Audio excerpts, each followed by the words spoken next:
ورحمة الله وبركاته. ازيكم عاملين ايه؟ النهاردة هنعمل فطور حلو قوي، يعني للكبار وللأطفال وبطريقة سهلة جدا. يلا نبدأ مع بعض. بجيب 2 بيضة،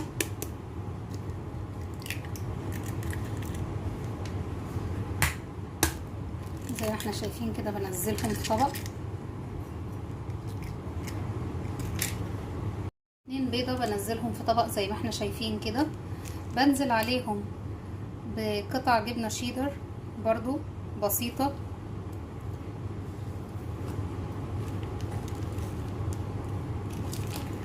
بنزل عليهم بقطع من الرومي المدخن بتاعي موجود عندي في البيت، بقطعه برضو قطع بسيطة.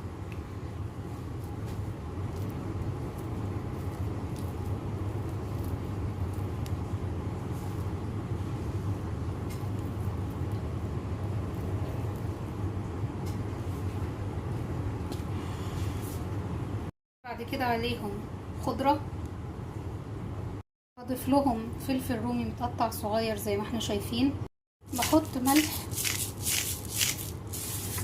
وفلفل ابيض، بقلبهم.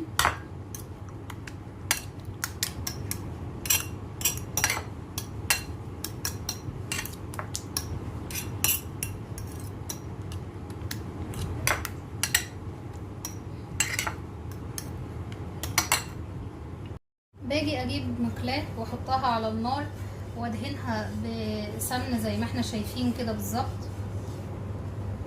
عندي عيش الشاورما اللي انا كنت عاملاه قبل كده او العيش السوري، بنزل بيه عليها زي ما احنا شايفين، وبرضو بدهن العيش بالسمن.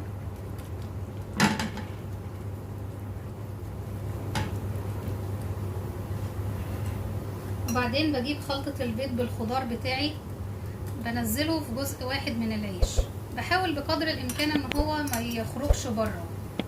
تمام.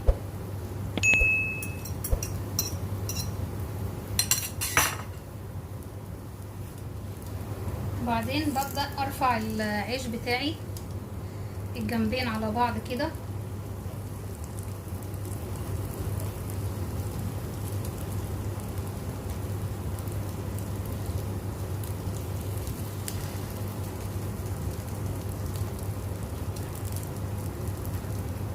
وبغطيه وبوطي النار عليه تماما عشان العيش بتاعي ما يتحرقش، واسيبه لمدة 3 دقايق في الاتجاه اللي هو فيه دوت، هو متغطي 3 دقايق بالظبط. بجيب الروافع بتاعتي بتاعت المطبخ، بقلب العيش بيها زي ما هنشوف كده مع بعض.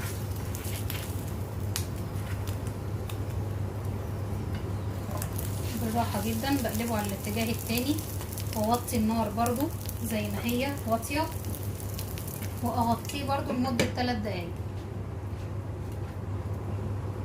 بتاعي استوى تماما، برفعه وبحطه في طبق التقديم، وابدأ اقطعه زي ما احنا شايفين كده.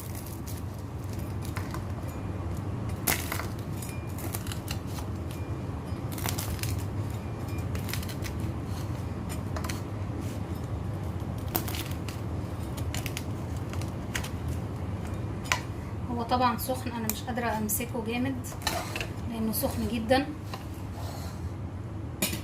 احاول اوريهولكم مستوي فعلا من جوه، والجبنه الشيدر ساحت زي ما احنا شايفين. وبكده اكون وصلت لنهايه حلقتي في تحضير فطور بسيط سريع للكبار وللاطفال، واتمنى ان اكون عند حسن ظنكم. وما ننساش نضغط لايك وشير وسبسكرايب للقناه، ونفعل جرس التنبيه ليصلكم كل ما هو جديد عندنا. شكرا.